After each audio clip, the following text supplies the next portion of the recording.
Okay, so welcome back. We are ACI course 11, class 3 on January 19th, 2026.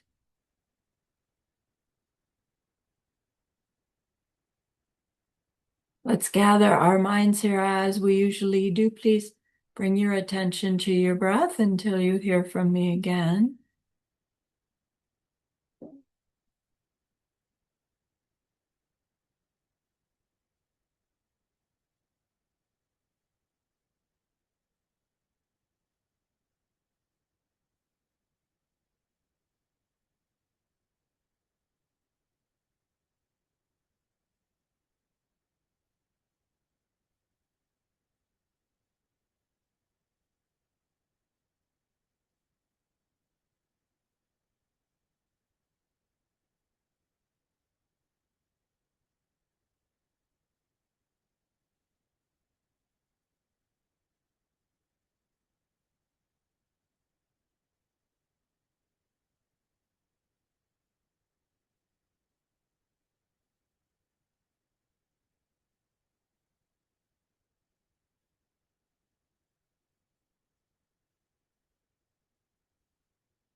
Okay. Now bring to mind that being who for you is a manifestation of ultimate love, ultimate compassion, ultimate wisdom, and see them there with you. They are gazing at you with their unconditional love for you, smiling at you with their holy great compassion.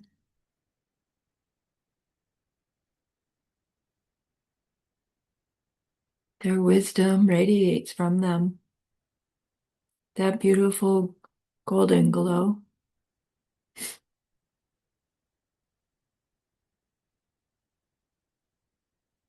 encompassing you in its light.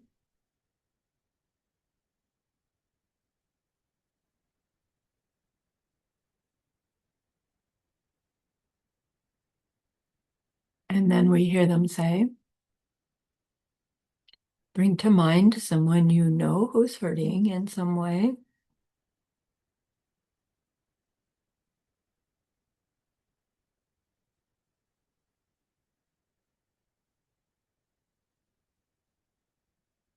Feel how much you would like to be able to help them.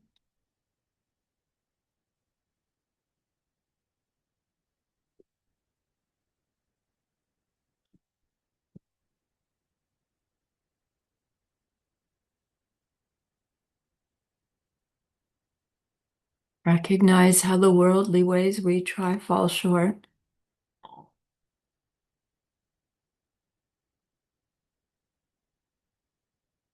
How wonderful it will be when we can also help them in some deep and ultimate way, a way through which they will go on to stop their distress forever.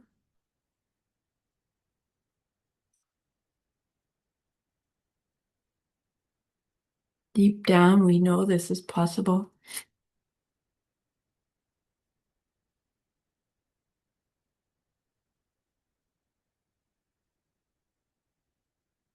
Learning about emptiness and karma, we glimpse how it's possible.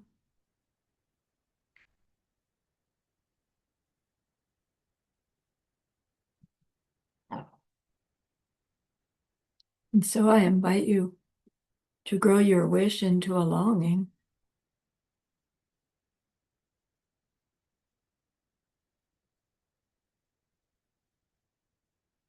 And your longing into an intention.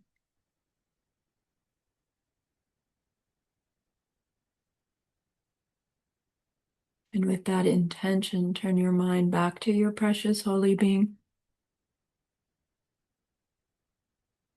We know that they know what we need to know, what we need to learn yet, what we need to do yet to become one who can help this other in this deep and ultimate way.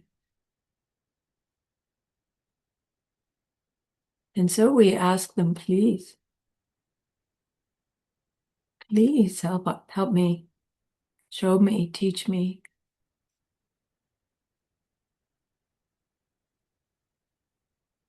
And they are so happy that we've asked. Of course, they agree.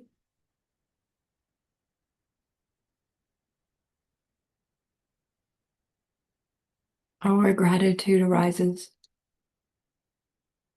We want to offer them something exquisite. And so we think of the pure world they are teaching us how to create. We imagine we can hold it in our hands and we offer it to them, following it with our promise to practice what they teach us, using our refuge prayer to make our promise. Here is the great earth, filled with fragrant incense and covered with the blanket of flowers. The great mountain, 4 lands, wearing the jewel of the sun and the moon. In my mind, I make them the paradise of a Buddha and offer it all to you. By this deed, may every living being experience the pure world. Idam Guru Ratna Mandala Kaunirya Tayami. I go for refuge until I am enlightened to the Buddha, the Dharma, and the highest community. Through the merit that I do in sharing this class and the rest. May we reach Buddhahood for the sake of every living being. I go for refuge until I am enlightened to the Buddha, the Dharma, and the highest community. Through the merit that I do in sharing this class and the rest. May we reach Buddhahood for the sake of every living being. I go for refuge until I am enlightened to the Buddha, the Dharma, and the highest community. Through the merit that I do in sharing this class and the rest, may all beings totally awaken for the benefit of every single other.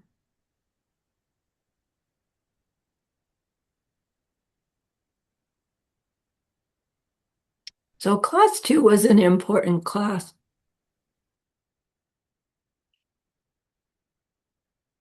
The idea was for us to check deep down inside of us to see, to find our belief in, where do things come from? What made the world? What made existence? Mm. Because from that, right, we can follow the train of thought up to what's propelling our habit of blaming something or somebody else for any circumstance that we don't like. Because who the heck wants to take personal responsibility for everything we don't like? Come, I admit it. It's like, I don't want to take the blame for all of that.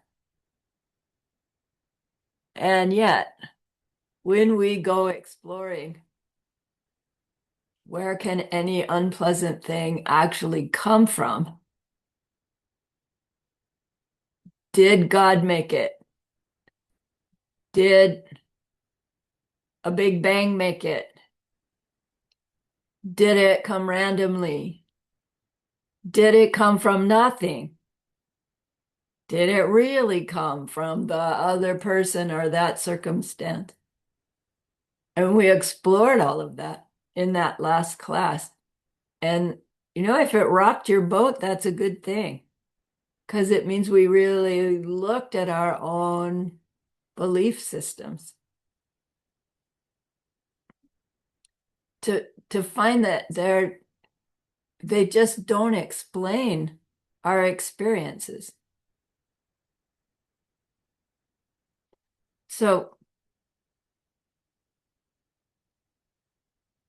your homework said, describe the example Master Shantideva used to refute the idea that we can justify being angry at persons who harm us when it appears that they are doing so in an intentional way.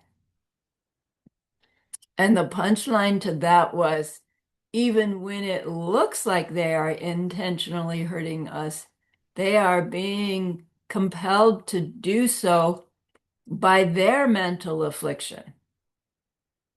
So get mad at the mental affliction, not the person that wields the stick because of the mental affliction. And he says, if you're going to insist on getting mad at the person and so acting unkindly to them to avoid your own pain, then let's be consistent and get mad and act badly towards your liver when it gives you hepatitis, or your nose when you get a head cold. But we don't. When we get sick, we pamper our body.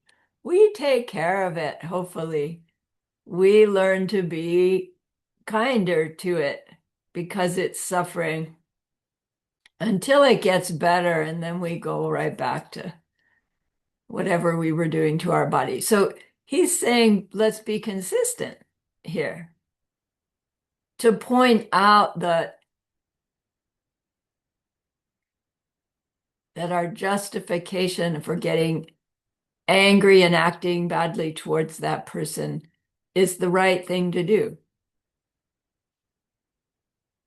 It will plant seeds in our minds for more of those unpleasant situations.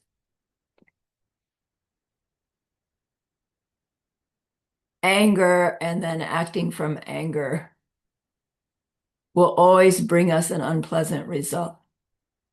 And if it looks like acting from anger actually changes a certain situation and things get better, it wasn't the anger that made the circumstance get better. It was our past seed for that unpleasant situation running out that made the situation get better. It's so hard to live in the moment in that understanding. So we review it, we review it, we review it. We pretend when we're on our meditation cushion and in our contemplation. And then we go out into life and see what happens. In the little places, we can change. In the big events, it's harder.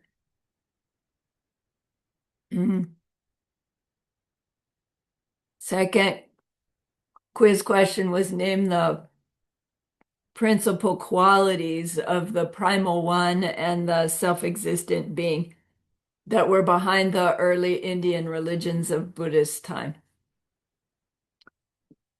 which aren't so different than what is still believed in by many beings.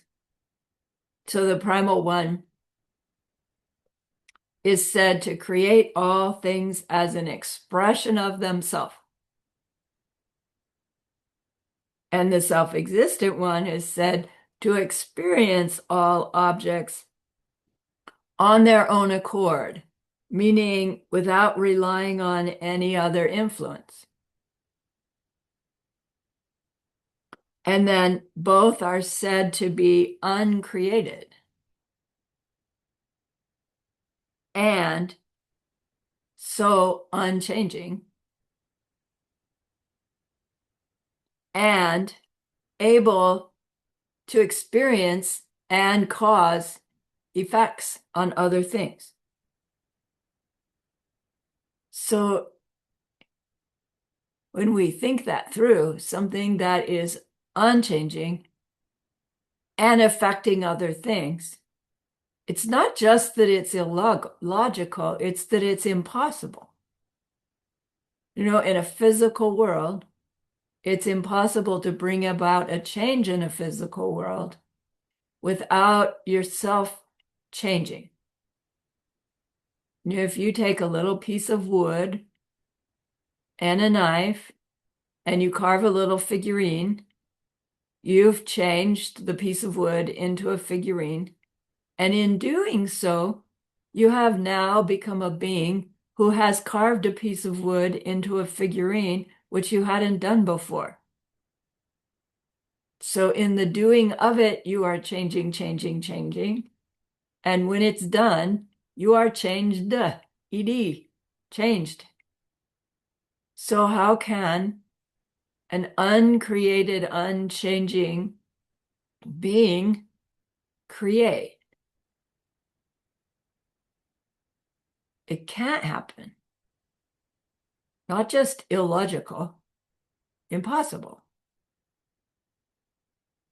So can we then say,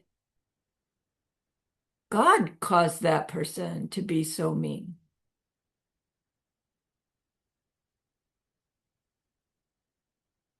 Yeah, we can say it and we can believe it. And maybe it will help us be nicer to the person.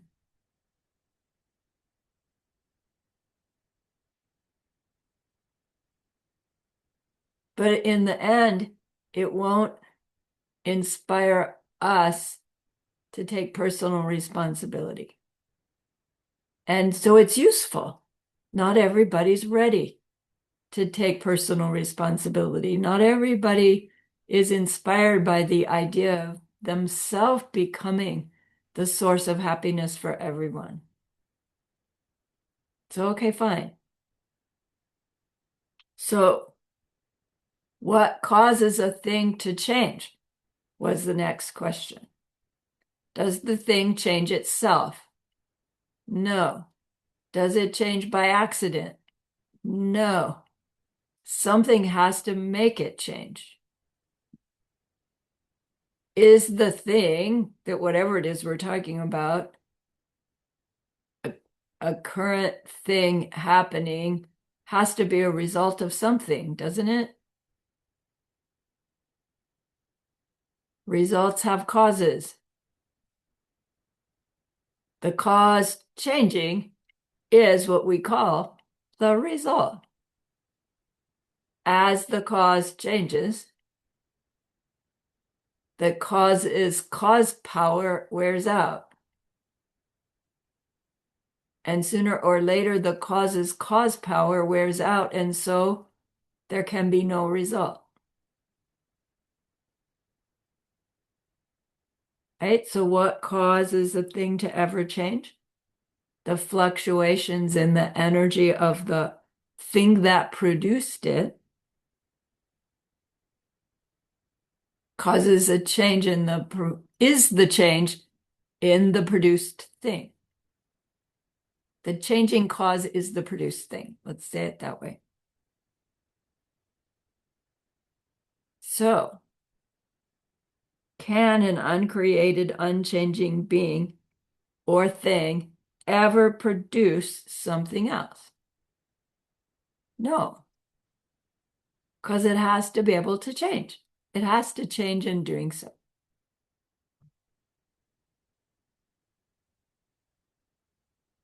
So how does perception come into that? The question was, explain the role of perception in the true cause of objects and people that make us angry. And the answer key said, our karma forces us to perceive the objects and people in the way that we do. Karma is the word for the imprints left on our minds from when we have thought, said, or done something towards what we perceive as an other before. That's what makes the cause. The awareness of interaction with other. if we had made more kindness instead of unkindness, karma, we would be perceiving the same situation, the same colors, shapes, sounds, etc., in a pleasant way. And it's like I think of myself in front of an angry, yelling boss going, wow, these same sounds could be the boss going, wow, I'm so happy I'm going to give you a raise and a promotion. And it's like, no way, that's a totally different experience than you, right? I can't just interpret it differently, but it's not about just deciding to interpret it differently. All of it, including our interpretation, is forced ripening by our seeds from before, our karma. Yes, Chris?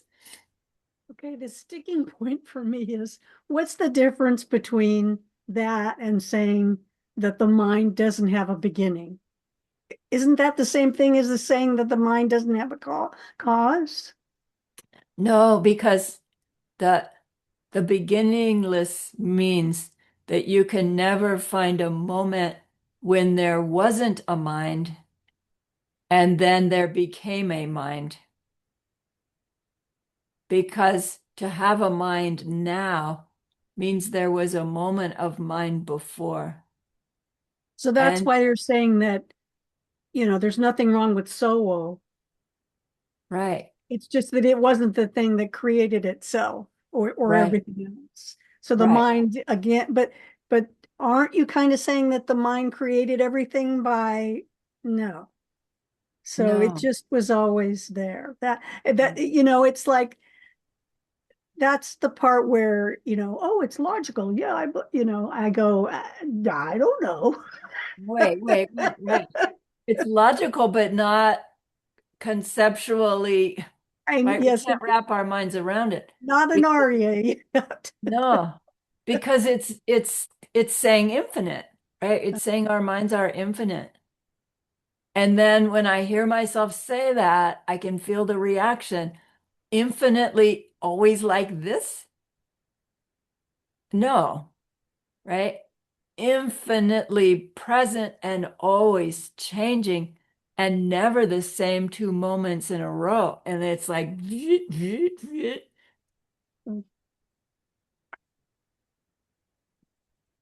yeah.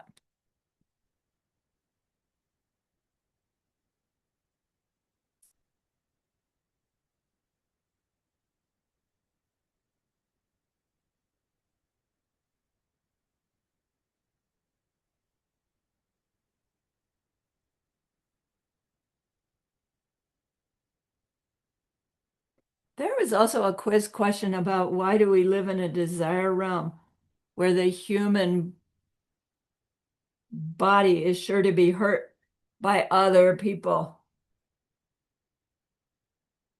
And the answer key is because our mental afflictions caused us to do the deeds that made the karmas that propel us to interpret things in this way.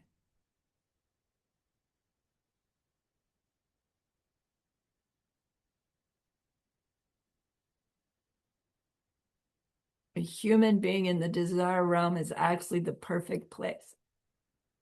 Doesn't feel so perfect because it hurts so much. But we have all the things we need to change it.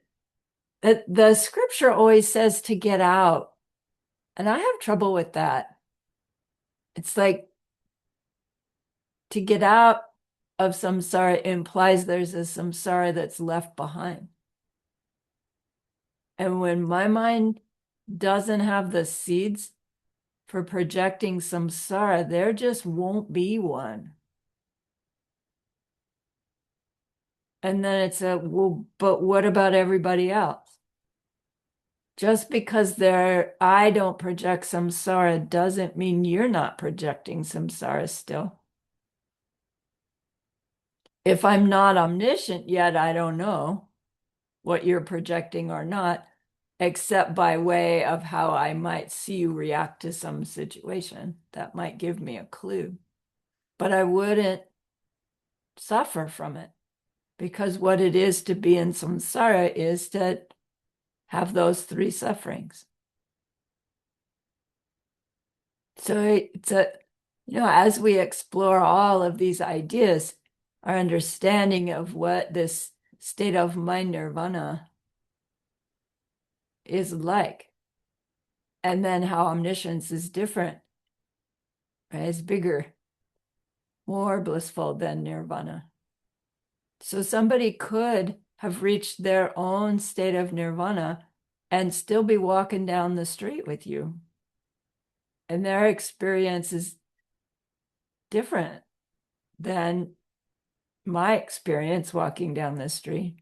And we could be holding a conversation, and I wouldn't know that they're having no mental affliction, no level of suffering at all, and still, being aware of whatever. And yet my ability, I think they're experiencing the bus going by and the squeaky brakes and the wind, but I don't really know, do I? We don't really know with anybody how they're experiencing, and it's disorienting to try to live like that. We're all in our own little realities, but my reality includes you. And so I want my impact on you to be pleasant if I can do it. It's not under my control how you react to me. It's barely under my control how I react to you. And that's what I'm trying to train myself in, to build the habit of the reaction of, may this be pleasant for you in those moral, healthy ways, in order for this to make the imprints in this mind that will grow into a you that's happier and happier. The you that I know, the you that I see. Right? Those are the only yous there are for me. Okay? So who is there to blame for anything that we can experience? Kongli, I'll get to you in a moment. Any experience I have is a result of something. Have we established that? No? We haven't established that everything I experience is a result? Maybe we need to start over. Can I experience something that's not a result of something else? Can I experience an uncaused thing? Why not? Because an uncaused thing can't change. And if a thing can't change, I can't experience it. Can I?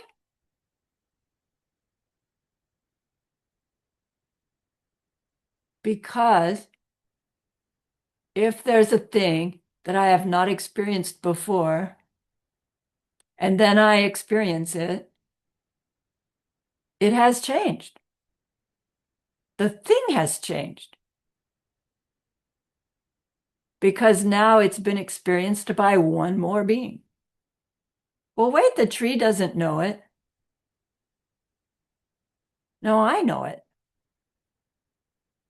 So I know the thing has changed, and I know I have changed by way of that experience. Whose experience was it? Mine. So if it's my result, whose cause did it have to come from? My cause.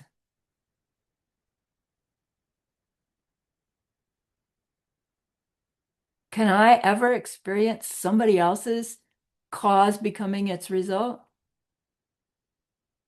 No.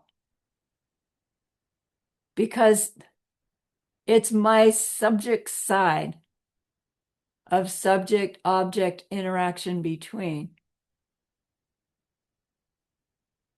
that is the me. In every interaction, there's subject-object interaction between. Subject, object. Can the object ever become the subject?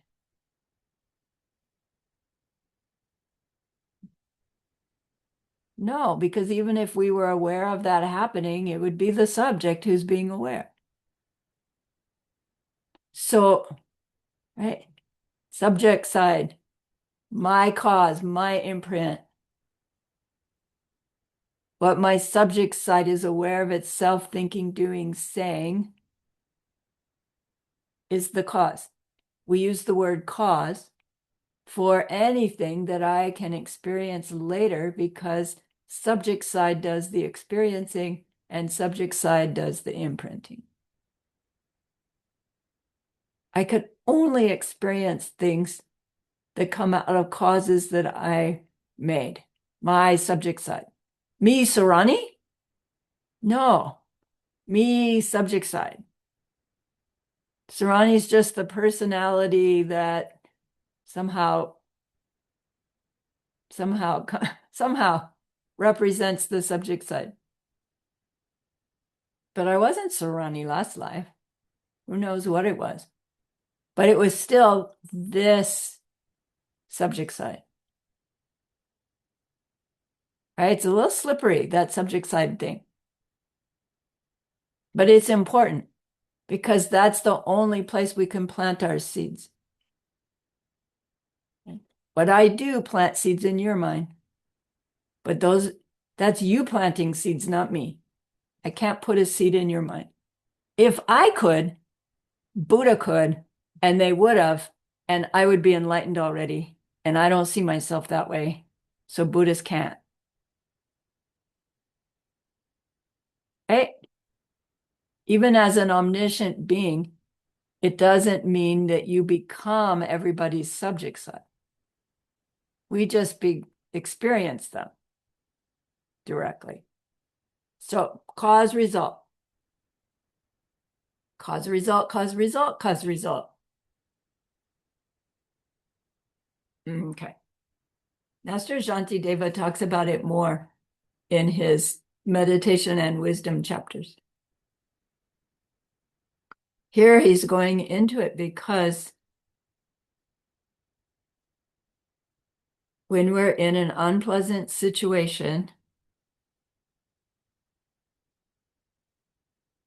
our misunderstanding of where things come from forces us to blame the other in the experience for the unpleasantness of the experience. It is unpleasant to get yelled at. But why we're interpreting this information as getting yelled at unpleasant, I'm angry, I want to act in a certain way to stop it. That whole string of events is results of causes of having seen ourselves do that to somebody else in the past. So when that sequence of experiences ends up with, and so I should hurt them before they can hurt me more, as the answer, we are just replanting the seeds that brought the whole situation on in the first place. What we're learning about is ideally to help us identify where we are in that sequence of angry yelling, don't like it, anger, react. Somewhere along that line to decide to not react in the same old way so that I can start to cut the cycle. So maybe we're able to do it with the angry yelling boss, but we go home and we yell at the dog. Then we've made new seeds for angry yelling boss by yelling at the dog, even though we didn't yell back at the boss. So it's not just the immediate circumstance of the anger and not responding to it that breaks the cycle. We need to break the cycle in the other places as well, where we're the one who's being the angry, yelling boss towards somebody else, probably in some small or different ways. Without doing both, our progress with the yelling boss is going to be slow. When we work both in the specific, with the specific person that makes us so angry, and in other places, the change that we create in ourselves will be swifter, let's say, than if we just try to stop yelling with the one person who triggers us. Do it everywhere.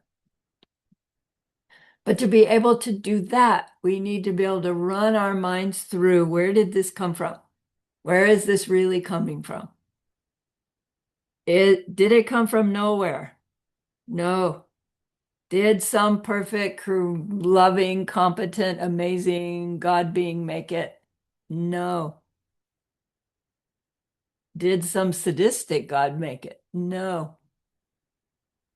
Is it an accident? No. Is it a result of some cause? Yes. Whose result? Mine. Whose cause? Mine. Oh. What do I do with that? Make a new cause. Make a different cause. Act differently than my habit wants me to act. All right. So Master Shantideva has pointed this all out. And then he's addressing our mind's rejection. Actually, Conley, I forgot that you had a question. Did we cover it? It's okay, you continue, teacher. Okay. You continue. Okay, thank you.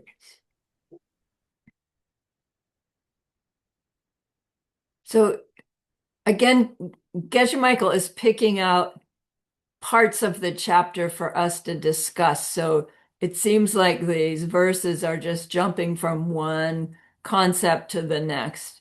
If you read the chapter of somebody who's translated the whole thing, it's more smooth, his argument. And it's as if he's talking to someone who's saying, yeah, but this is what happens.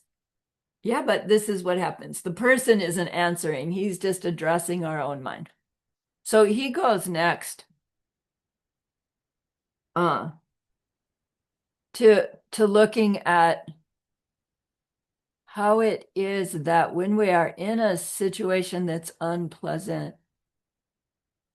that's not a physical danger, right? The person is not, right, physically impacting me, but their words, their attitude, their expression, that's causing me the upset. So in the US, when we're little kids, we have this refrain that we would use when somebody was saying bad words to us, bad things to us, trying to hurt us. Sticks and stones can hurt my bones, but words can never hurt me. No, anybody have that in their own language or something similar? You know, it's like you're standing up to the bully who's calling you a little wimp. Yeah, sticks and stones can hurt my bones, right? So Master Shantideva kind of says the same thing. And he's talking to his own mind. But in doing so, of course, he's talking to my mind.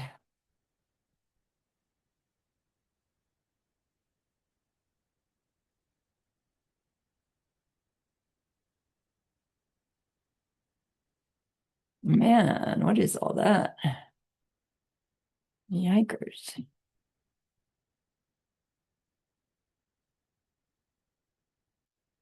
I'm snagged. Okay, let's move you guys. I'm not going to do the Tibetan today.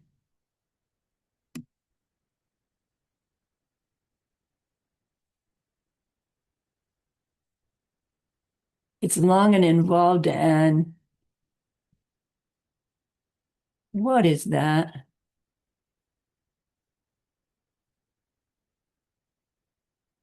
All right. Where did that come from? They're taking over my computer.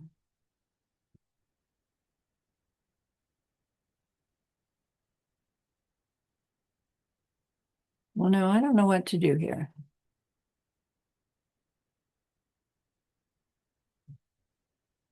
Chris, may I ask you a favor? Can you pull up the reading from tonight's class, the ACI 11 class 3 reading?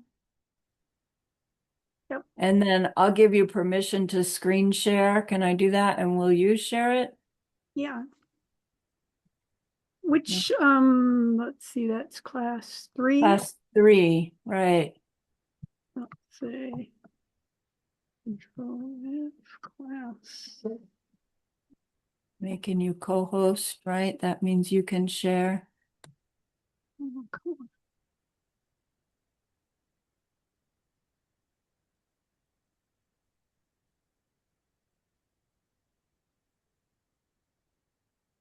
Reading 2, reading 2,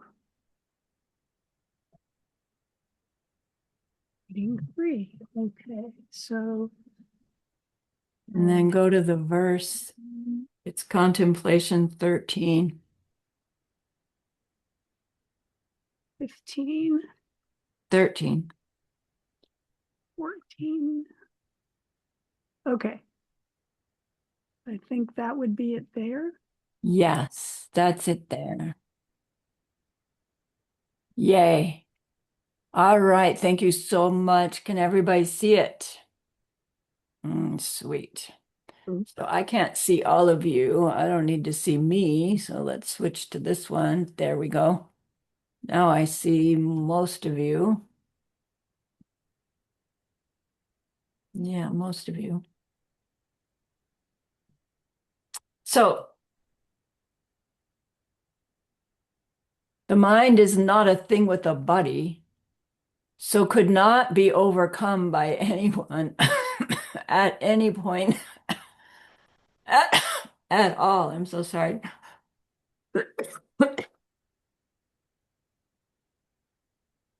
It's due to the fact that we grasp to it that all these many pains can do harm to the body.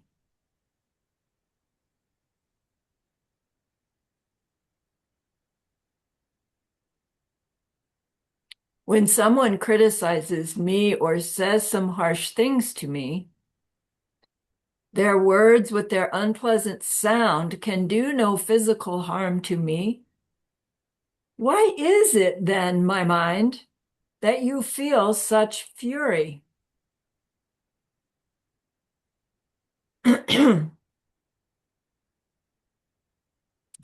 So it's a little odd. It's like, wait, my mind does so have a body. Here it is. But this body is not my mind. The mind, that which is clear and aware, it's ineffable. It can't be cut, prodded. It can't be too hot, too cold. It's aware of all those things happening. And it gets mad. And Master Shantideva is saying, why? Why do we get so mad? Why isn't just the body getting mad? And all of a sudden it's like, wait, how can my body get mad without my mind? It doesn't make sense. Getting mad is a state of mind. It's not even a state of body. And when it's words that someone is using, those words don't even impact the physical body. Yeah, I actually can't disagree with that. I think that they do. It feels to me like they do, but they can't cut, right? And make us bleed. Words can't damage our liver.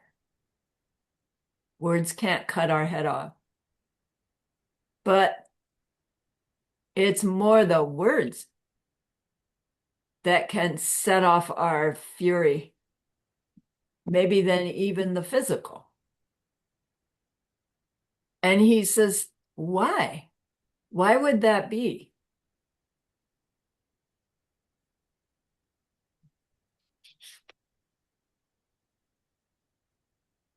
When the mind itself cannot get hurt. He says it's just a matter of habit. Our getting so furious at someone who insults us is a habit. And if we don't like a habit, we can change the habit. Habits won't change themselves. That's what habits are. Automatic pilot reaction. Usually built up because they serve us in some way. Even when we say, oh, I have this bad habit of such and such, we keep the bad habit because there's something about it that we think brings us some kind of pleasure.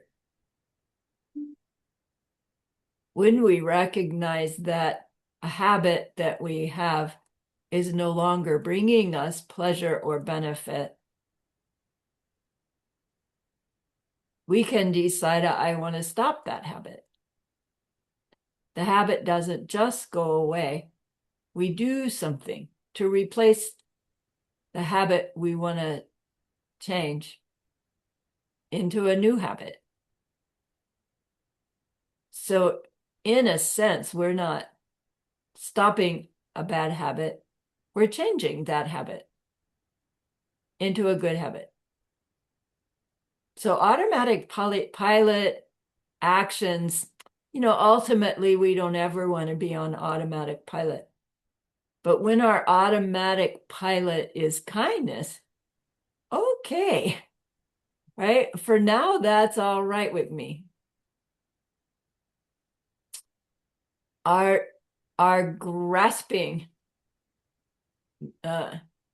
because I'm grasping to it, that my mind is grasping to itself and its body as this independently existing me.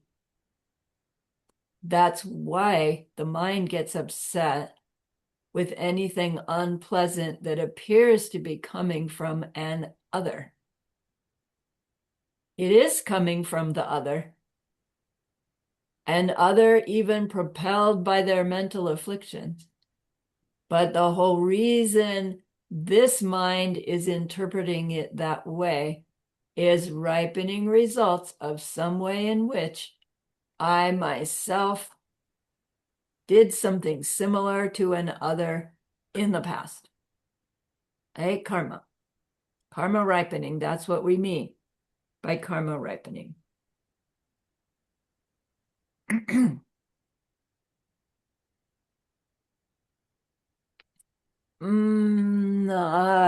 Go down to the next verse. I think it comes right. Oh, nope. Yeah, here.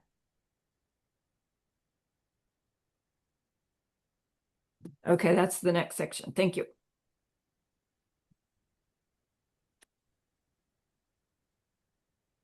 So Master Shantideva is pointing out every little kindness response tilts our teeter-totter of karma towards more and more pleasantness. Every time we act with selfish or unkindness, we're tilting the teeter-totter back towards unpleasant results in the future. We're always doing this, back and forth, back and forth, back and forth. It's not that we have to wait until we have the big, huge blowouts with somebody where we work with our anger. We won't be able to work with our anger in those situations. They're too big, they're too harsh. Rather, we work in the little situation, those little irritations and frustrations that we can recognize. Oh, here it is again, getting impatient with the traffic because I have so much to do. I need to get there fast.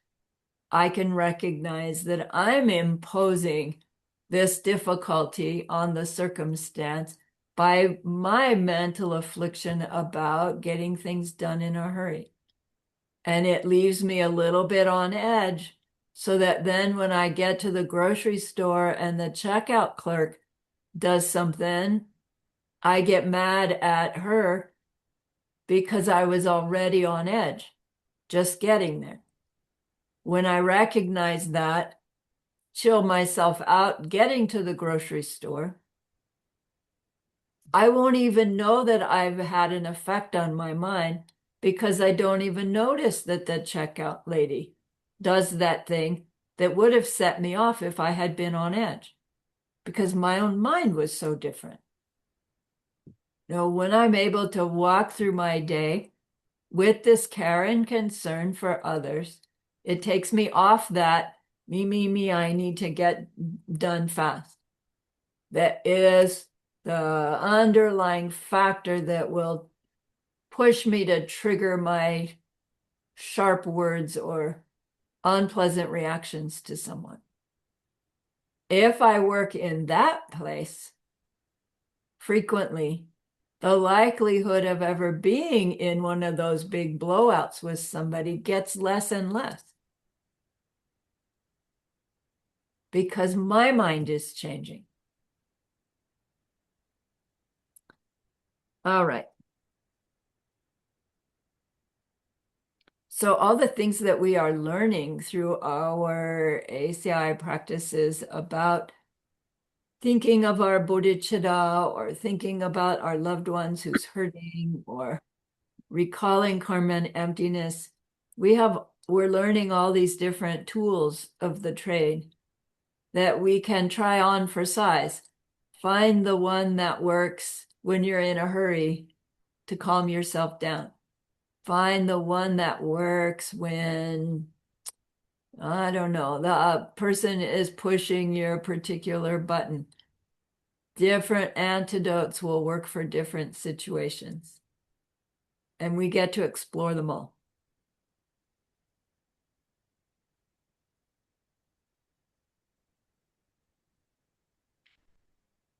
All right,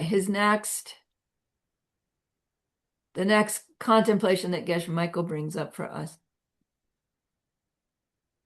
is when somebody says, okay, I understand my ordinary life circumstances. I see that when I react with anger, I'm just perpetuating the unpleasantness of samsara. I'll try to do better. But when somebody is trying to destroy the sacred images in the temple, our textbooks, or even, my own heart lama, Buddha, guide, then I'm justified in getting angry and doing whatever I need to do to protect those images, those books, those sacred spaces. I should get angry and even be violent if I need to protect those things because they're important. And do we agree? Would we be willing to do unkindness to somebody to protect our favorite Buddha statue? Because it's my favorite Buddha statue, it's important to me. And it's a sacred thing. How dare you try to destroy it or take it from me? I need to stop you from doing that. And I'm willing to hurt you to stop you from doing that to protect my favorite sacred image or my sacred image, whether it's my favorite or not. My willingness to do harm to prevent harm. That's our mistake. We believe that doing harm can protect something from harm. Is it possible? It might seem like it happens because in the moment you may actually stop them from stealing the Buddha. If somebody comes to steal my Buddha and I kill them before they steal it, it looks like I protected my Buddha statue, doesn't it? I still have it. But did I? My karmic seeds for getting my Buddha statue stolen didn't ripen. It looked like they were in the process of ripening, so I acted. But do I know for sure that those seeds would have gone all the way to losing my Buddha or not? I don't know, do I? And I was willing to kill somebody to protect my Buddha statue. What seeds have I planted? Getting killed by somebody who's threatened by me in some way. That's not the result of protecting my Buddha statue. Our big mistake drives our behaviors.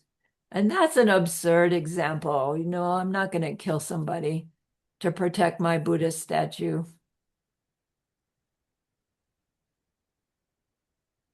So Geshe-la, in his commentary about this, I didn't read it yet. It's completely wrong for me to feel anger even at those who speak against or try to destroy sacred images, shrines, or else the holy Dharma, since the Buddhas and such cannot be hurt. And even too, when harm is done to lamas or relatives or the like, and those who are our friends, turn back your anger by seeing the fact that, as the way before, it all comes from causes.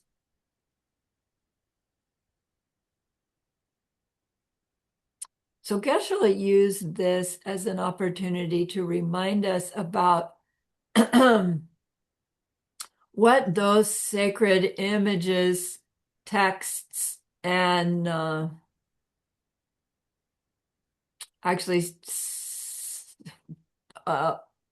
teachers represent, the three jewels, Koinchok Sum.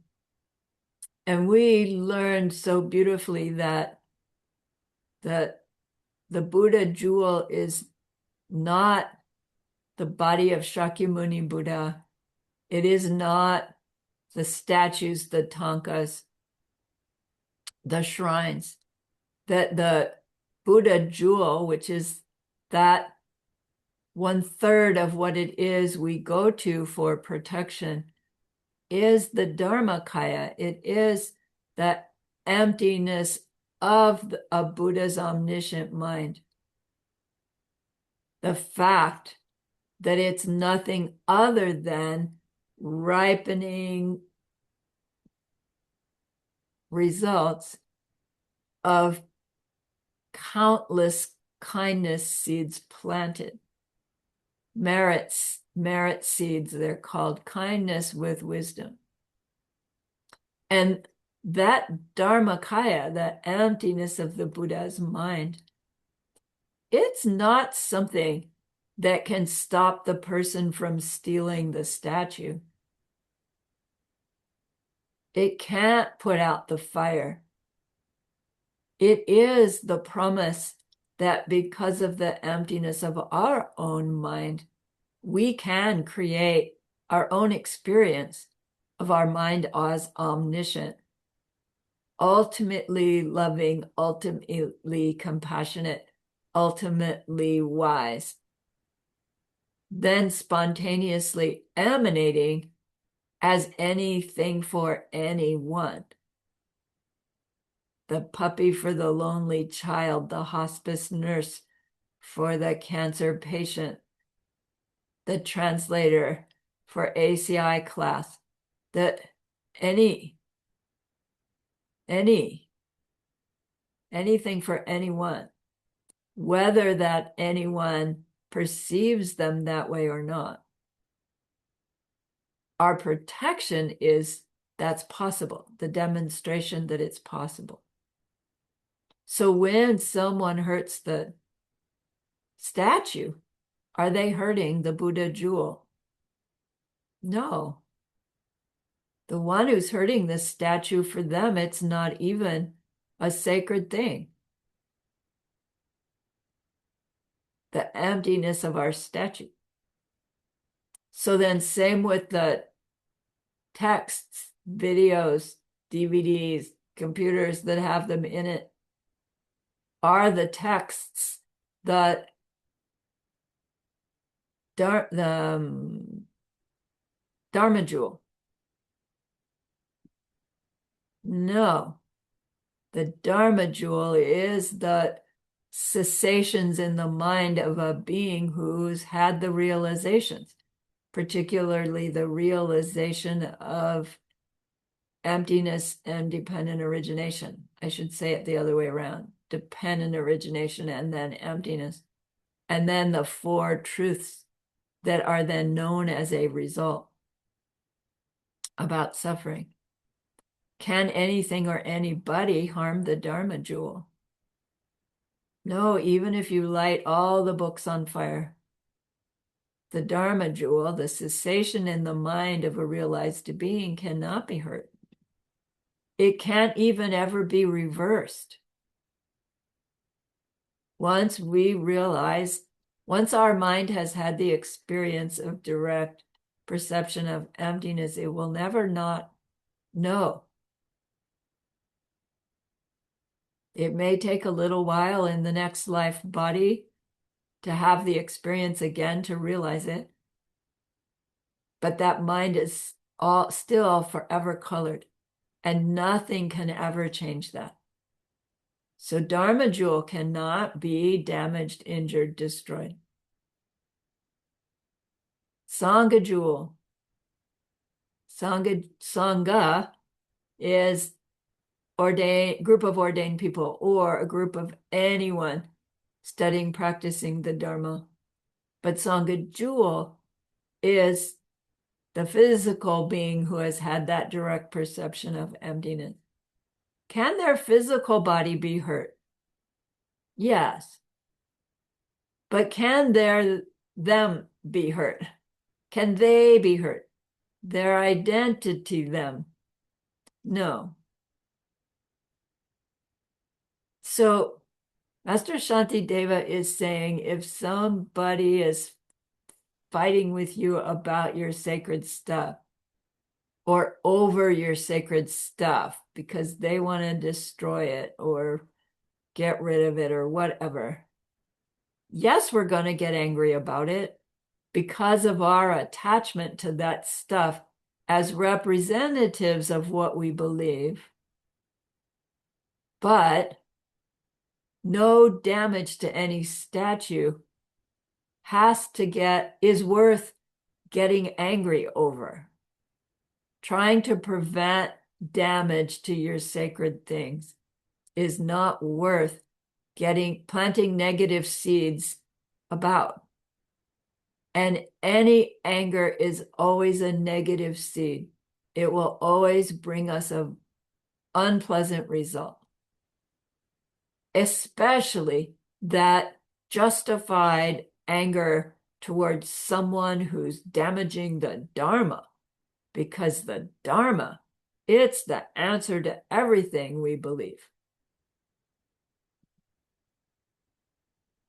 Don't be willing to make negative karma on anybody else's behalf. That's the moral to this whole chapter, because it only hurts us. It comes back as more unpleasant circumstances, like, period.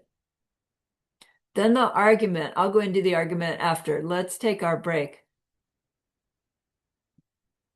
We need to talk about the Lama.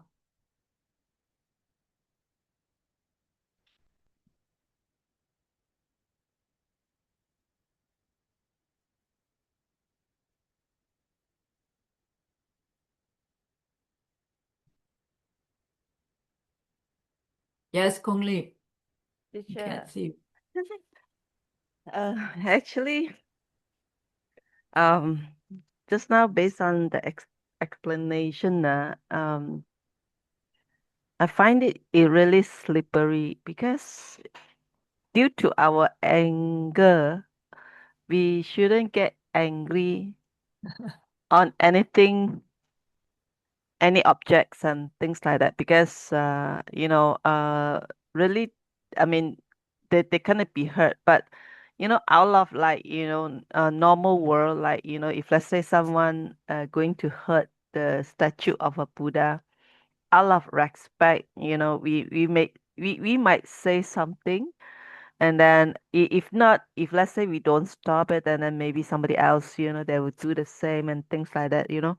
Right. So, and to me, it's really like, it's really split moment of something when really we want to understand the true meaning of the uh in I mean the wisdom. So it's not like, one side to something, and then I mean, really we have to study a lot. Yes. Good conclusion. Good conclusion. So, yeah, so Master Shantideva is not saying don't do anything. He's saying don't act out of anger, because anything we do acting from the anger will only bring a bad result as its result. So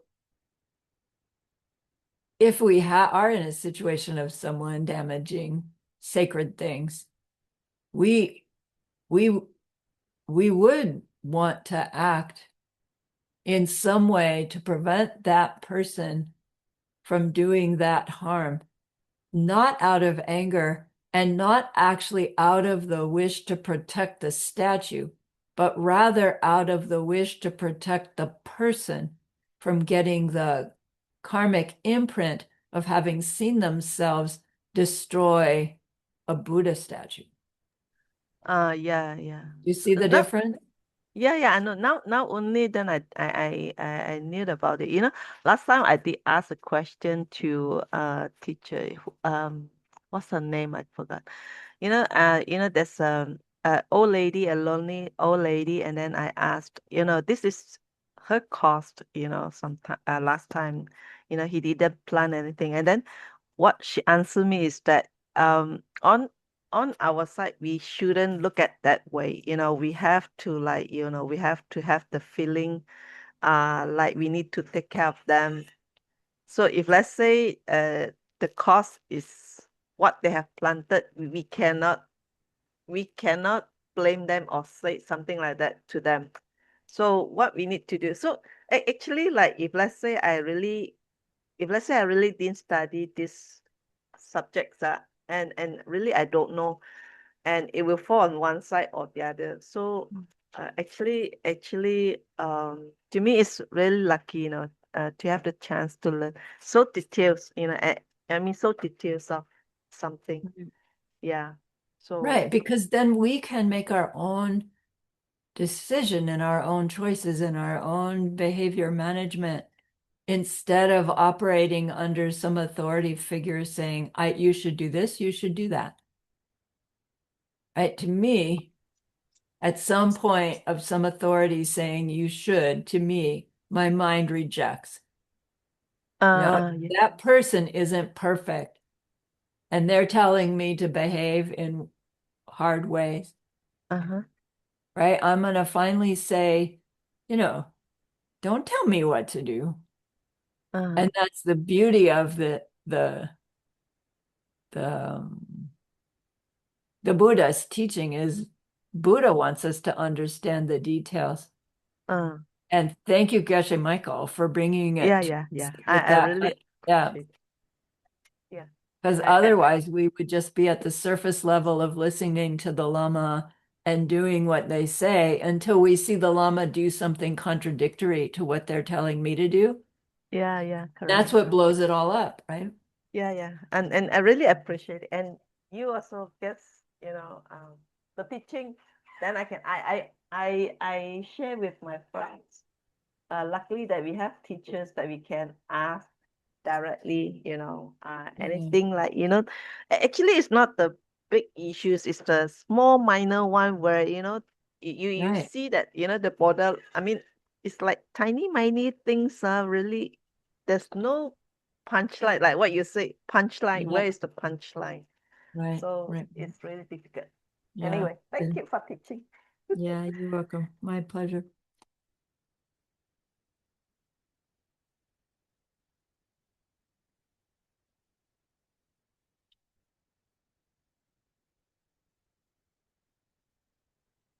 Okay, are we back? Our translator has her coffee. Yay. You're doing great. Good. So maybe we've heard this discussion about don't be willing to do harm to protect the images, the shrines, the texts. Try to stop the person from hurting themselves by damaging those things. But don't do it to protect those things because doing harm can't protect anything from anybody from anything. And then we go, yeah, but you said that the Sangha jewel has a physical body and they can be hurt. And the Sangha jewel that I have in my life is my Lama, right? Or my loved ones. So I get it, Master Shantideva, with the stuff, but with the Sangha jewel, my Lama, come on, if somebody's out to hurt them, I need to act. I should step up and act to prevent them from getting hurt. And we're trying to justify our anger and our action from our anger.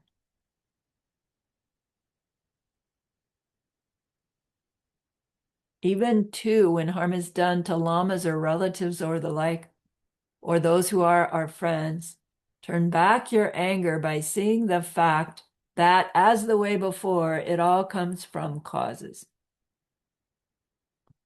As the way before, meaning, like, as I've described, as we understand what I did in the past is ripening now to make me see things the way that they are.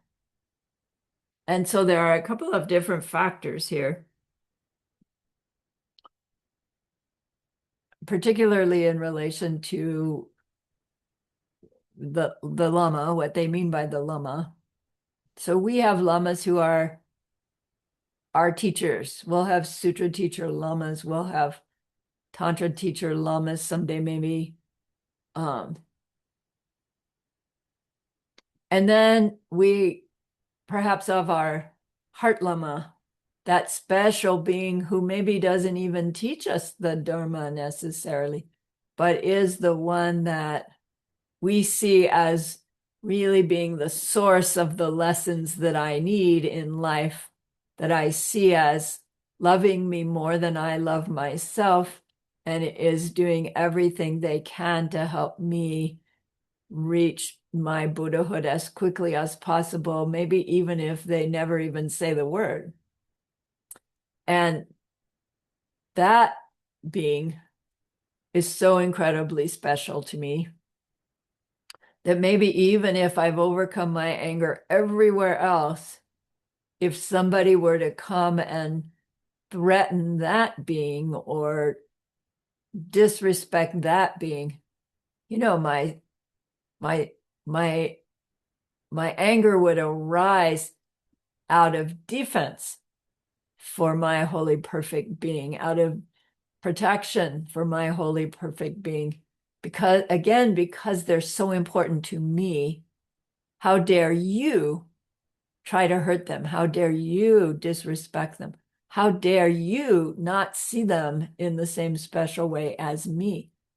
And then that subtle underlying impulse makes me angry at the person, and then wanting to do harm to that person to protect my Lama. If my Lama is a fully enlightened being appearing to me, can they be hurt by anybody? No, right? Lord Buddha, even before he was quite Lord Buddha, had those arrows shot at him and they turned to flowers. I don't know what my Holy Lama is experiencing in this event where somebody else is coming at them. They may turn and grab that person and hug them. Does that mean I stand there and watch it play out? Maybe, maybe not.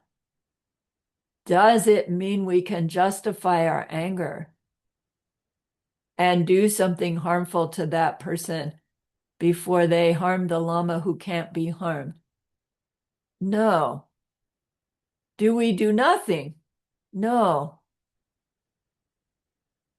But do we do anything out of anger? No. Might we do something out of compassion? Yes. To protect the Lama? No. To protect the other being from hurting anybody? Yes. So that goes for anybody hurting anybody. To try to help the other to stop, not hurt somebody else, to protect them is what we're trying to train ourselves in as bodhisattvas. Do you remember the story of the bodhisattva ship captain who kills the guy before the guy can kill the 500 people? And the first time we hear this story, it's like, wow, how noble. He protected the 500 people. And the punchline is, no, his concern was for the guy who was going to make the karma of killing 500 people. He couldn't stand that.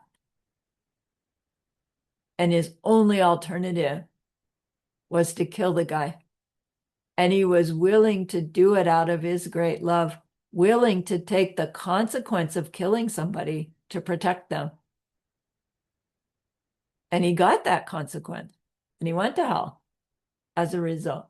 But then they say he bounced right out because his intention was so good and his ability was to direct that guy's mind to a higher level. So by protecting him from killing the 500, he also, helped him on his path to enlightenment. Woof. Okay. Then, if the Lama is not seeing themselves as a Buddha, and they see themselves in a potential circumstance of harm, Now, is that a reason to justify our anger and act badly to protect them? No, it still isn't, because whatever they are experiencing is their karmic seeds ripening. How I'm experiencing it is my karmic seeds ripening.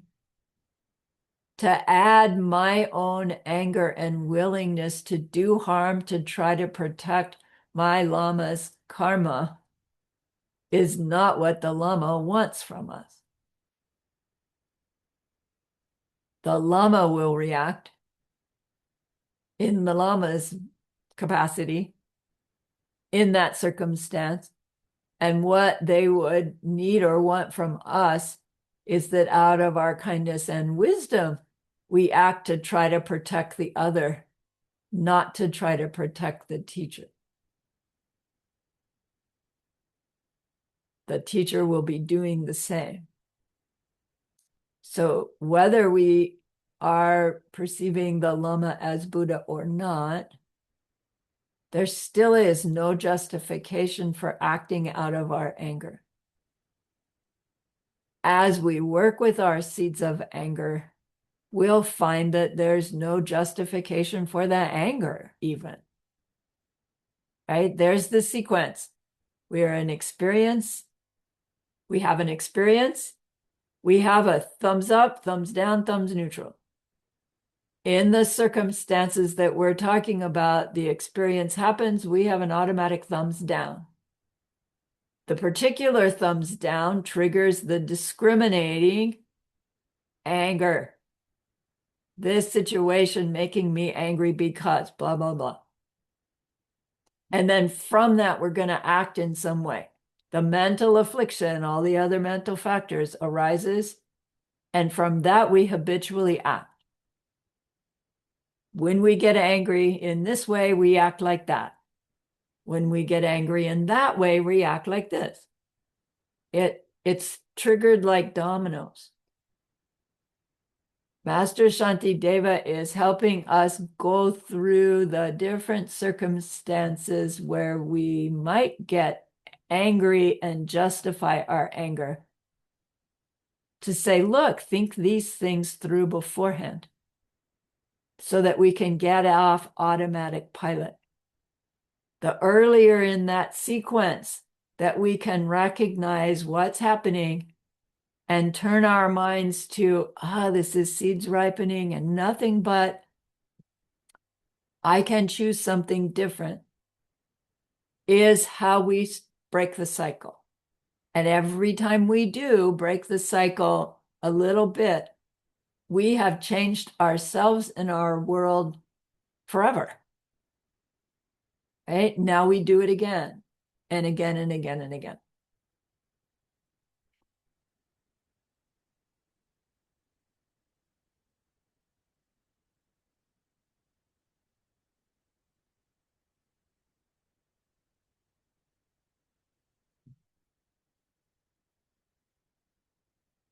All right, Chris, let's go to the next one, please.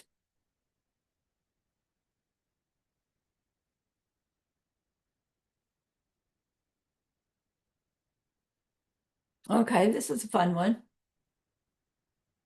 So Master Shantideva points out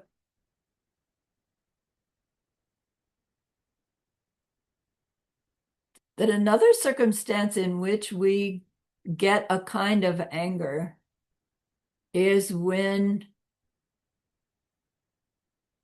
someone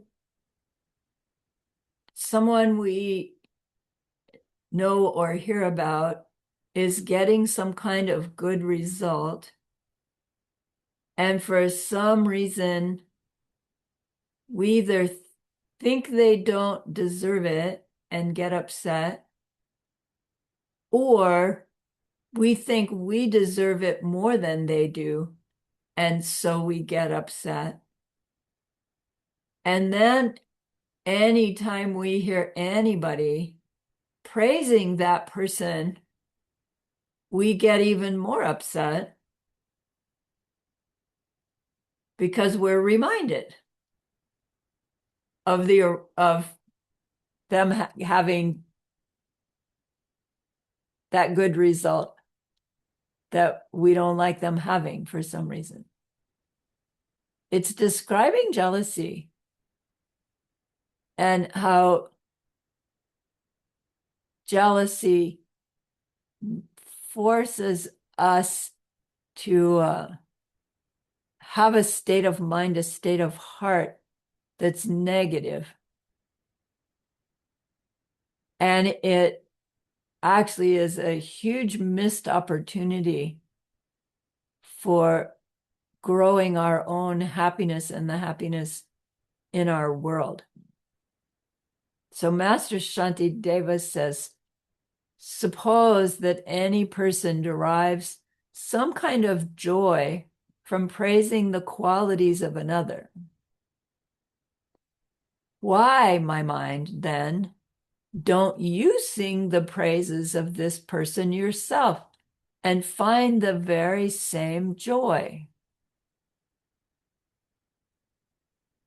The happiness of taking this joy has been admitted by all of those who possess high qualities to provide an irreproachable source of happiness. It's also the best for gathering others. So Geshe-la described this. So suppose some guy you know named Joe really, really admires one of his co-workers named Jane for her efficiency and effectiveness and her success. And Joe just takes great pleasure in telling people about how wonderful Jane is. And suppose I hear Joe singing Jane's praises, and for some reason that upsets me. And so instead of joining Joe in singing Jane's praises, my upset mind says, yeah, but Joe, don't you remember the time Jane did blah, blah, blah? Or, Joe, Jane is like this in other places, right? Something in me that can't be happy with Jane's good qualities as pointed out by Joe tries to interfere. It's a kind of anger. It's in the training in patience chapter. How we react from our jealousy is in the anger chapter. It's interesting. There's something unpleasant to us from hearing about someone's good qualities. Can you feel it? Like I feel it in me. It's just like, ooh, I know I do it. And it feels so awful when it's pointed out. It's like, that's just nuts. To not be happy with both the person who's happy singing her praises and the her who has the good qualities.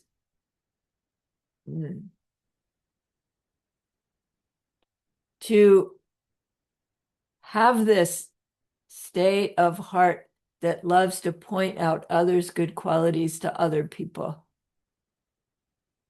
according to those who have happiness, meaning Buddhas, it's the source of happiness.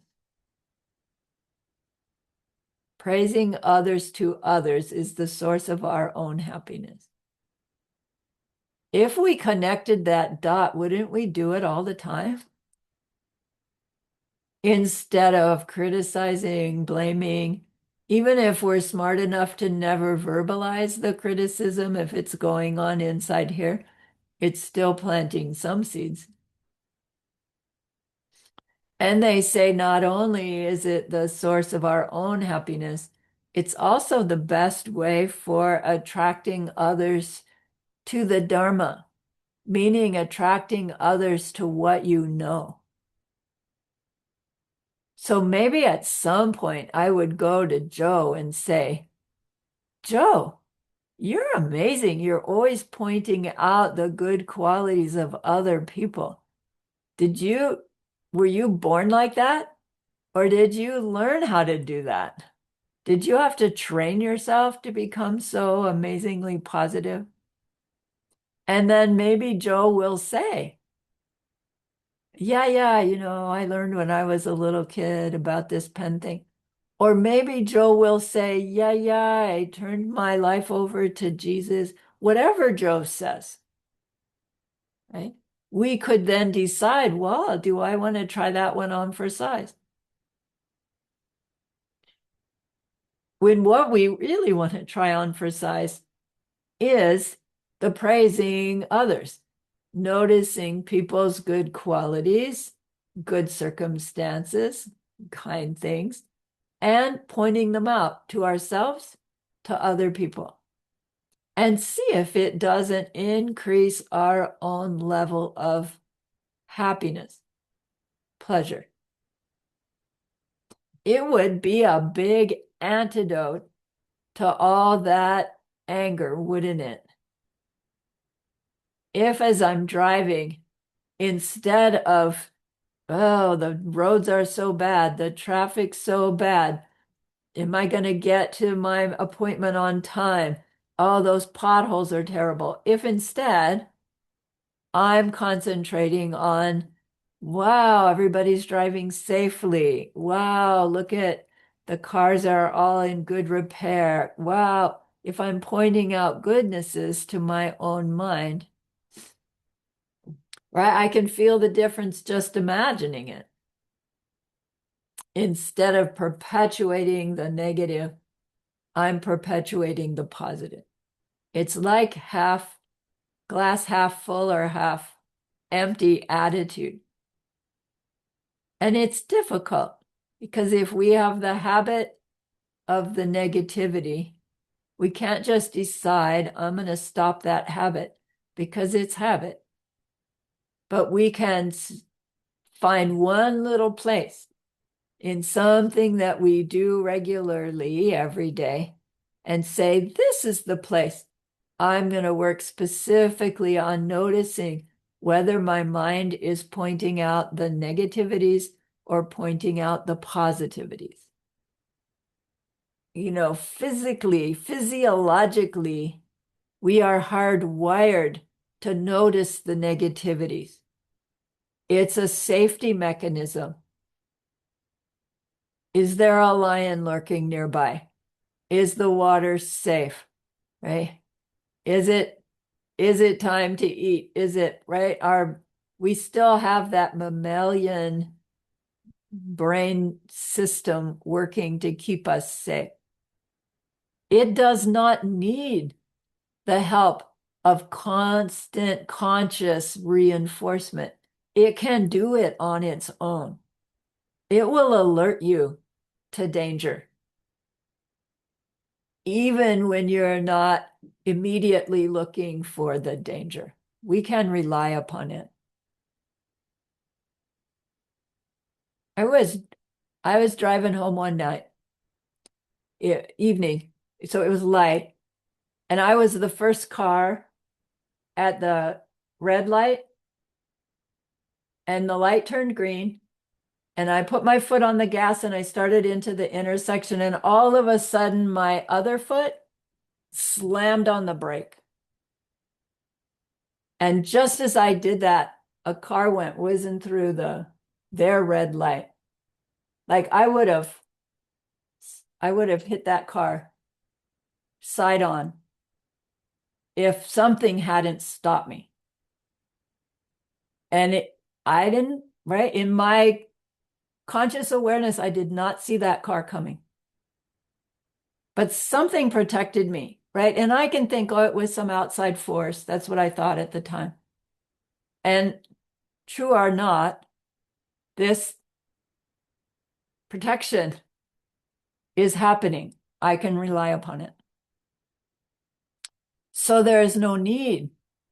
It's counterproductive to get upset when somebody else is happy with somebody else's good qualities.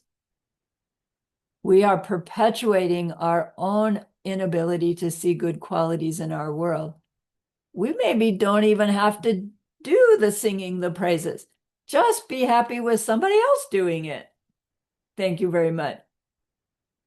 Then we can train ourselves to do it as well. And in so attracting people to ask you, what is it that you know that you're always so upbeat? What is it that you know? And then you say, you got 20 minutes? I'll tell you. Okay. How are we doing?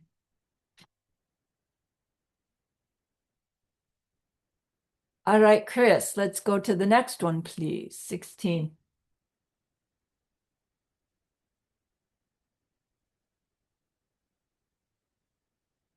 Oh, this is still 15. I'll let you read it on your own later. Let's go to 16.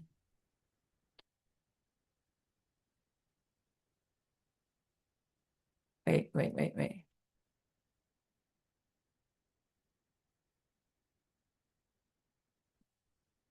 Yeah, there we go. Thank you. So he flips it over. That one was about when we are jealous. This one is about ill will. Those two main non-virtues in the 10 of the 3 mental non-virtues, remember? So he says, even should your enemy become upset, how then could you feel glad about it? It's not that some kind of harm has come to him or her, all caused by your hopes and wishes. Even should the suffering you wished on them come to pass, what's there to be glad at? And if you say, it satisfies me when I see it, what could better ruin you? So suppose there's somebody you really don't like. And then that person has some kind of misfortune. Our human tendency is to gloat a little bit, like, yeah, they had it coming. Somebody finally saw what they're really like. It's like, oh, right? We take some kind of pleasure in something unpleasant happening to someone we don't like. It happens.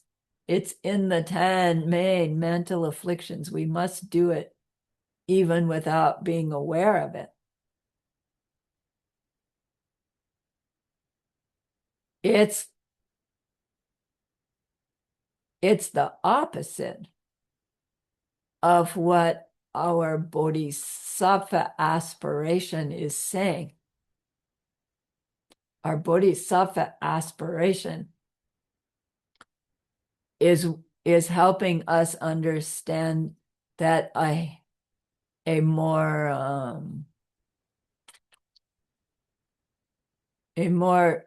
suffering ceasing reaction to my enemy's misfortune would be to have compassion for them and want to try to help them.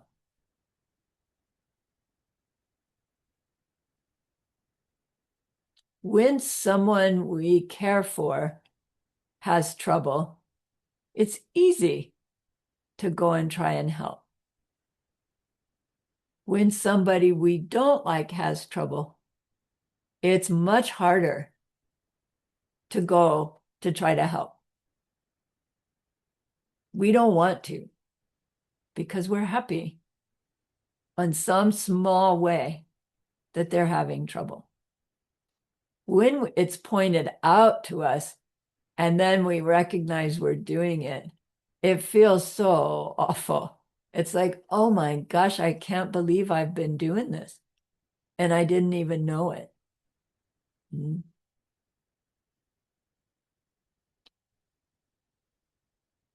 When we go to help our enemy out of compassion, is what we're going to try to do to help them necessarily going to actually help them?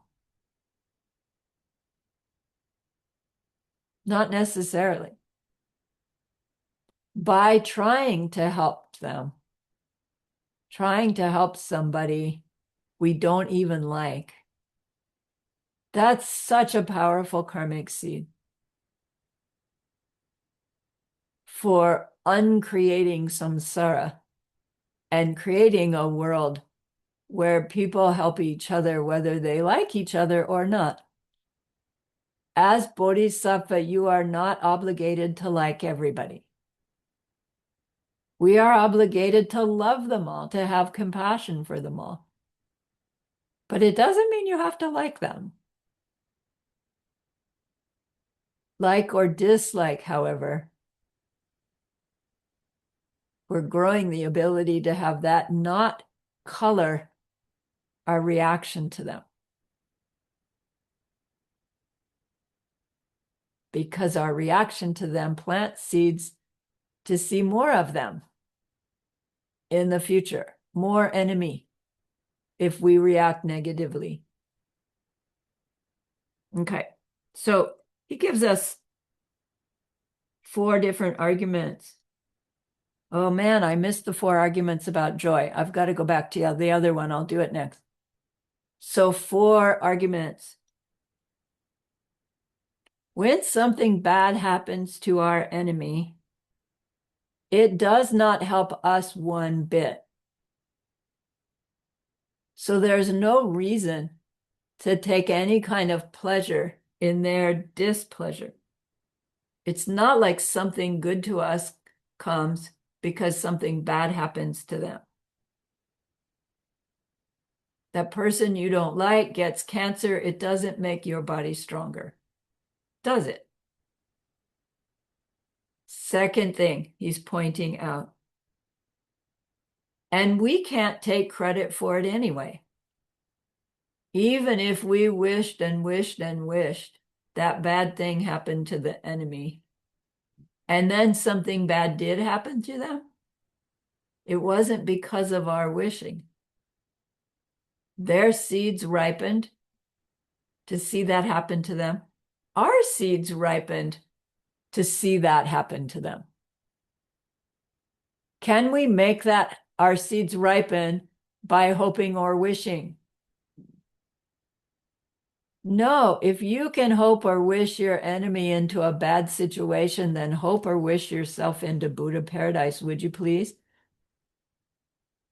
It's not about wishing. Third,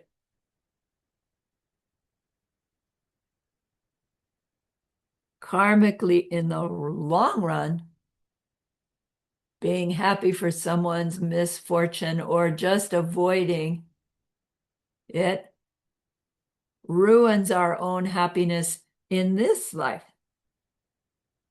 The more we take pleasure in someone else's discomfort, the more degenerate our own life becomes. The more unhappy we are with our life.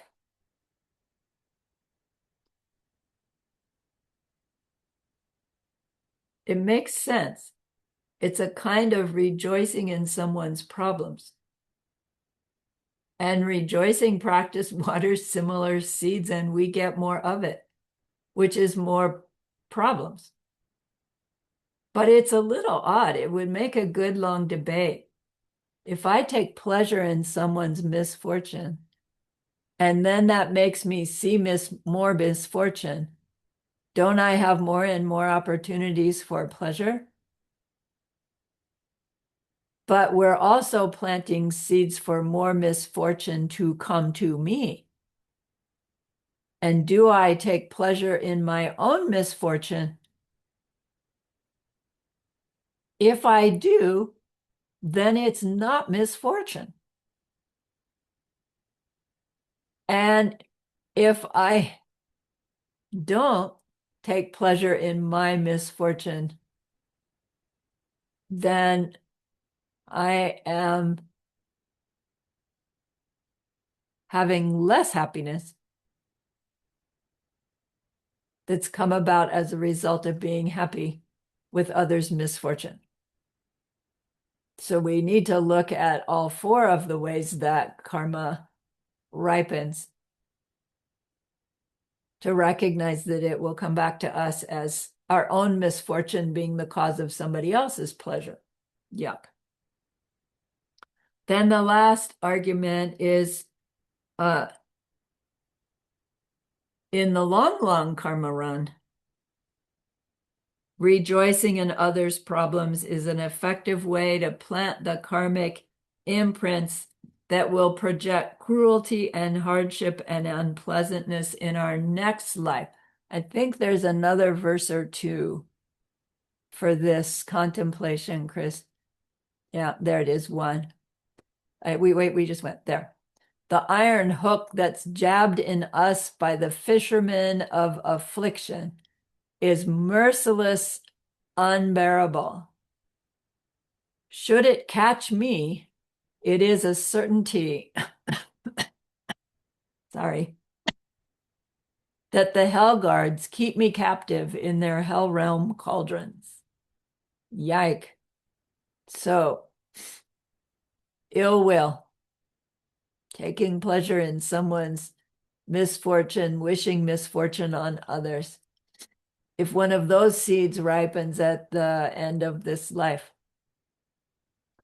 hell realm lifetime is a certainty, he's telling us.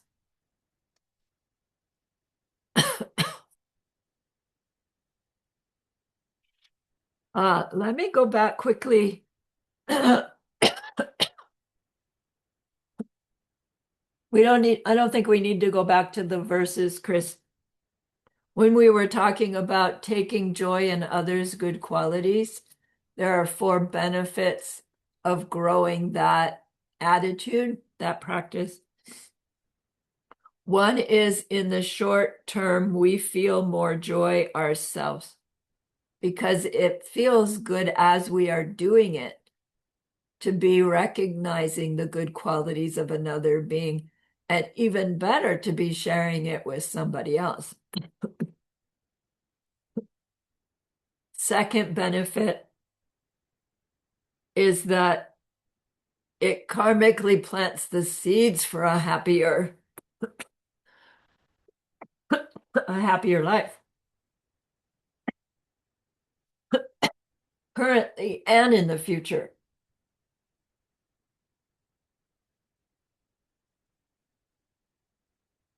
I'm getting to the end of my capacity here.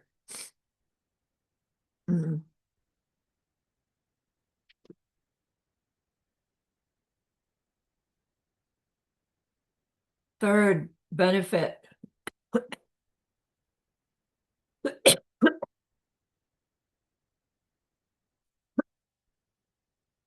That our positive attitude reflects something that we've learned.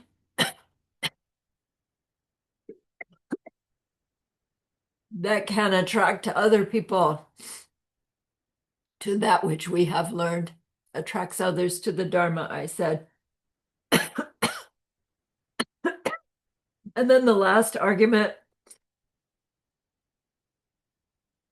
is that our own happiness now and in the future is ruined by being unhappy with someone else's happiness. So 3 positives, 1 negative.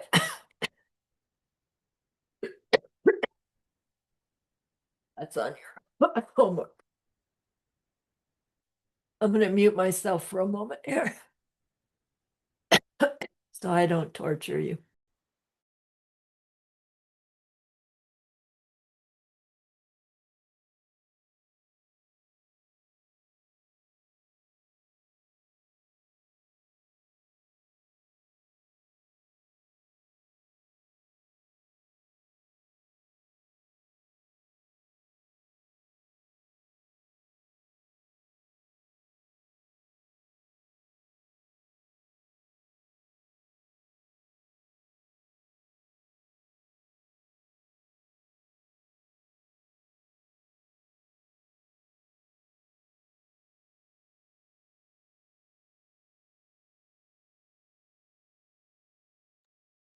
Okay, now let's go to contemplation 17.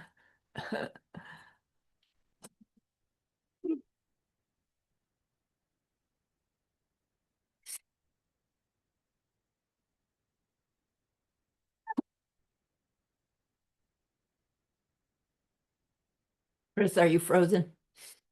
Oh no, let's go to contemplation 17. Thank you so much. The world may be full of beggars, but finding someone to do me harm is truly a rare occurrence. Since there could never be a person who hurt me any way at all if I did not them first. I'll get back to that. Suppose that without an ounce of effort you came across a treasure chest hidden in your house. You should thus feel grateful for your enemies who aid you in your Bodhisattva practice. Like, ouch. It sounds like he's saying, when you find somebody who's mean to you, that's like finding a treasure chest hidden right there in your own house. You've got something to be really grateful for. And I still resist that. It sounds like he's saying, go find yourself a really mean, awful, hateful person and get yourself close to them so that you have many opportunities to work on your own mental afflictions of getting angry with them and wanting to act to harm them before they can harm you. Do you think that's really what he means? Put yourself in harm's way. No, we have vows to not do that, in fact. But he's saying that it is rare and special to have an event where we get to work on our urge to hurt somebody before they can hurt me. I mean, technically, how often does it really happen? In a really big, full-on boss yelling at me way in my life, it's only happened a couple of times. Like thinking back, I can think of one big occasion. And then otherwise, they were mostly little ones. So why do we say it's a rare occurrence? Why does Master Shantideva say it's a rare occurrence? Maybe for some of us, every time we go to the office, there's somebody pointing out something I did wrong. It seems like daily. And then even the bus driver says something nasty to me. Like everybody is pointing out my negativities. I know people. They are in similar situations. In which case, these others that are pushing our buttons, they are not rare occurrences. However, as we try this practice on for size, with intention, with like intentionally trying to stop our pattern, change our pattern, those seeds are so different. They have a big impact on all the other seeds that we've already planted. So little small efforts at changing our reaction to negative circumstances because of something we've been taught by a Master Shantideva shifts things in our world pretty swiftly. as long as we don't go on yelling at the dog, as I said before. We change our behavior in our work arena. If we leave our behavior the same every place else, we're not going to make quick progress. Maybe changing our reaction at the office seems impossible because things are going too fast. I'm on automatic pilot. But in my home life, maybe that's where I've got more time and more ability to be more patient with the dog. And I can plant my seeds outside of work to see my ability to change my behavior at work start to grow. Find the place where the seed ripening is smaller, maybe slower. We have greater power to change our behavior and work there on these things. Geshe-la's Dharma guarantee, he calls it, is that when we do that conscientiously, regularly, we will experience changes in our work life that will make it easier for us to work there or not even need to work on our anger in the work life because we did the work somewhere else. Maybe it's the home life that's the hardest place. Make the effort someplace else. If we try to step into changing our own behavior in the hardest places, we're just making our effort more difficult. To make our effort in the easier places, we will see benefit. We will be able to show ourselves, oh my gosh, I can actually change my action. We start recognizing the feeling that comes up. Whoa, this is jealousy. This is ill will. This is that anger. Underneath that anger is fear. Then I can choose how to respond from the level of mindfulness. We're not wanting to say or needing to get into a situation and expect ourselves to not have the feeling of anger arise at all. It's going to arise. Our task is to choose a conscious action as a result of that anger. The feeling itself will compel an action. That's the habit. Our awareness of the feeling helps us decide whether the action it's trying to compel is the one we want to do. How do we decide? If someone were to do that action to me, would I like it? If your answer is no, find something else to do. If your answer is, yeah, I think so, then do that one. Maybe, for instance, the angry situation is arising. Your habit would have been to yell back and blame somebody else. And you recognize and you go, no, I want to do something else. I still want to get out of this situation. I don't want to do my old pattern. The only thing I can think of doing now is I'm going to tell a little white lie to see if it'll stop the circumstance. And then we go, well, if I tell a little white lie now to get out of this circumstance and someday somebody tells a little white lie to wiggle out of something, will I like it? If your answer is, that'll be okay with me.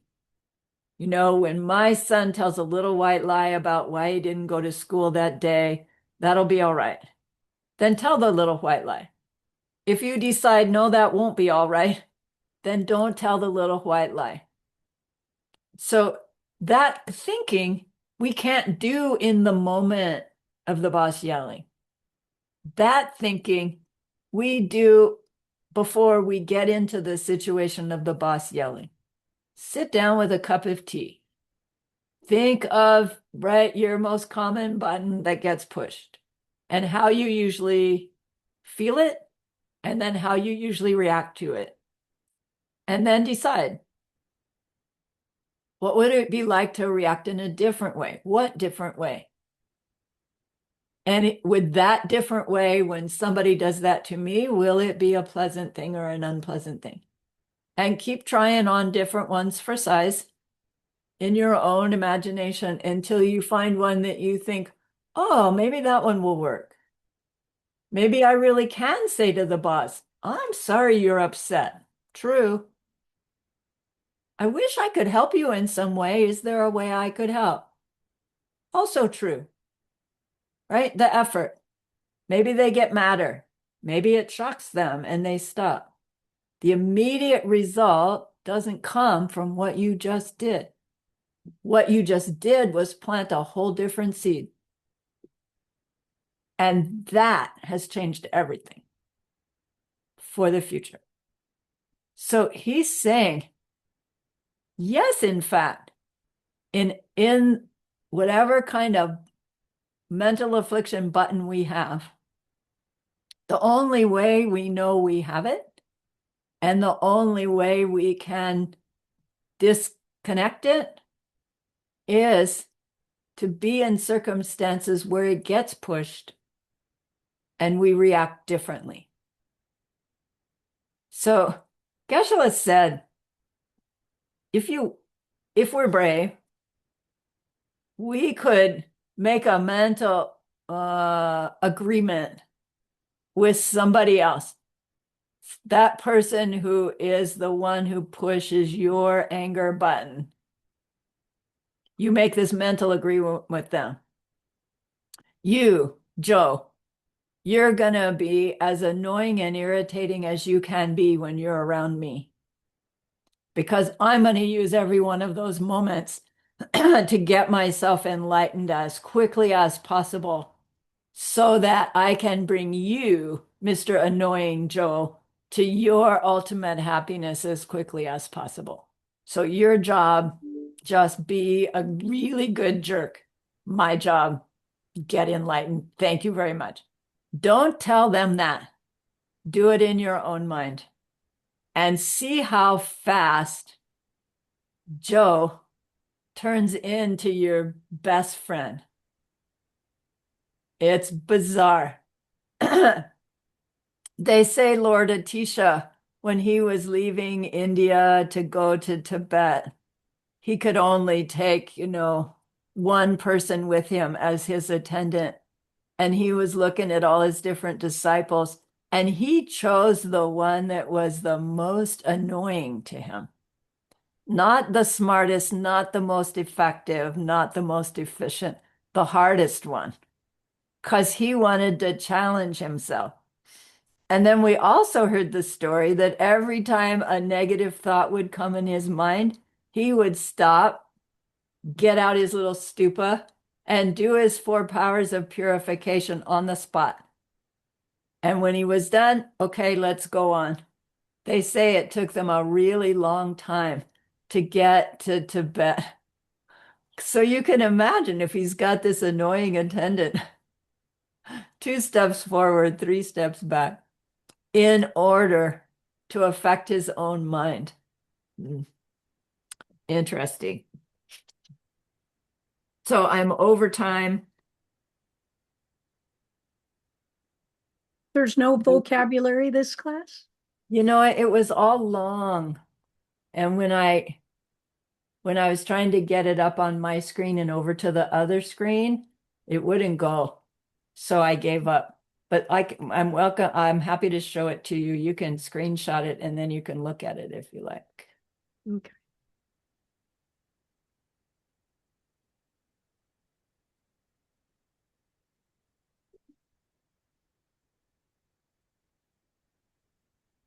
I'm not seeing. Oh. Yeah, we see it. Do you see it? There it Is is. there more past Ditar Par? Yeah, there's more past that. Do you have this one? Yep. Okay.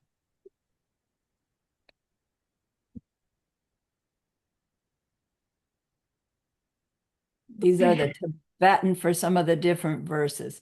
This is the one that we haven't covered, actually. I'm sorry I'm over time. You can read it in your reading and in the student notes. Basically, Buddha says, Master Shantideva says, Buddha says, look, your field of merit is all living beings, not just Buddhas. The place we plant our seeds is with anything, anybody we perceive as other. We tend to think that our teachers, our scriptures, our Dharma centers are all special things that we do special behaviors toward, but everybody else is just ordinary, so it doesn't matter. He's saying, look, treat everybody in the same way that you treat your lama, your teachers. If you want to create Buddha paradise for everybody, treat everybody as if they are Buddha. That's Diamond Way, right? You don't need Diamond Way if we just do that now. Would you get mad at Buddha for insulting you? No, thank you, Buddha, for showing me something I needed to know. Would you hurt Buddha before they could hurt you? That's a dangerous one. Would you let Buddha hurt you? Yeah, Victor says, sure. I say, I'm not so sure. Could Buddha hurt me? Anyway, so you'll see in the reading.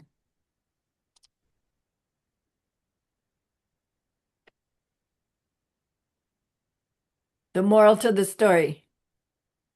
Be kind, help others whether you like them or not. Be kind, help others whether you feel like it or not. Be kind, help others. Period. All right. Thank you for the extra minutes. And putting up with my techno failure. That's what I get for bragging last week. So remember the one we wanted to help stop their suffering. You know, we've learned a lot these last 3 classes. A lot that we will use to help them stop their suffering forever someday. And that's an extraordinary goodness. It's results of your own kindness, your own goodness. So please be happy with yourself.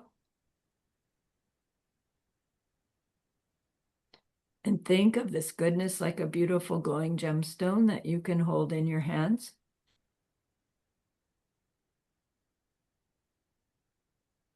Recall your own precious holy beings. See how happy they are with you.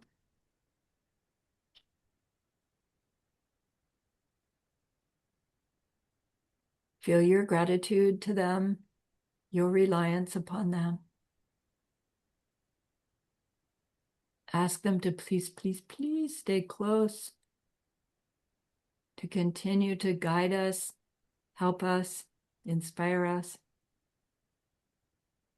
And then offer them this gemstone of goodness. See them accept it and bless it.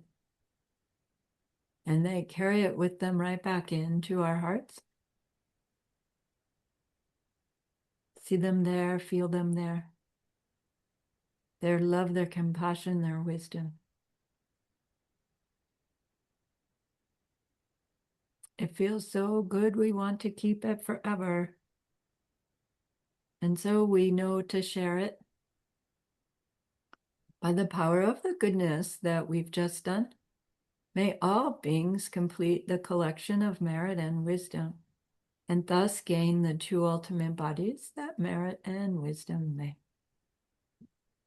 So use those 3 long exhales to share this goodness with that one person. to share it with everyone you love, to share it with every existing being everywhere. See them all filled with loving kindness, filled with happiness, filled with wisdom. And may it be so. Okay. Thank you, everybody. Thank you for all your homeworks. I appreciate it.